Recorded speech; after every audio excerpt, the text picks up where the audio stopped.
అది లేదు.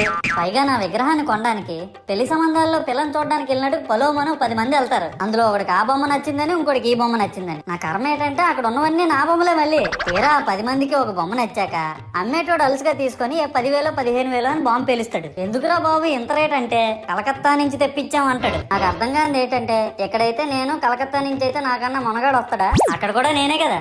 ఇలా నన్ను బజార్లో పెట్టి బేరం ఆడి నా మొహానికి ముసుగేసి వ్యాన్ ఎక్కిస్తారు. ఆ వ్యాన్ డ్రైవర్ గాడు నేను ఉన్నానని కూడా చూడకుండా ఏదో ఆలోచించుకుంటూ డ్రైవ్ చేస్తా గతకల్లో గబ్బి గుబ్బి అని తించేసి నా కాల్లో చెయ్యి ఎరగొట్టేస్తాడు. ఈ విషయం చందాలు ఇచ్చిన చిన్నోళ్ళకి తెలిస్తే మళ్ళీ ఇరిగిపోయిన బొమ్మ పెట్టకూడదని ఏ బొమ్మ రాసి కవర్ చేసేస్తారు. సరేలే జరిగిందేదో జరిగింది, నా భక్తులే కదా, కూల్ బ్రో అని చిల్లయ్యే లోపు నన్ను పందిర్లో పెట్టి ముసుగు తీసి నాకన్నా పొడుగుండే సౌండ్ బాక్సులు 2 నా చెవులు పక్కన పెట్టి డీజే గణేష్ బ్రో అని చెప్పి నా పాటలను కూనీ చేస్తారు. సరేలే పిల్లలు కదా, ఇప్పుడు కాకపోతే ఎప్పుడు ఎంజాయ్ చేస్తారు, కాసేపట్లో పూజ స్టార్ట్ చేస్తారని వెయిట్ చేస్తా ఉంటే ఆ 5 రూపాయల వ్రతకల్పన బుక్ చూస్తే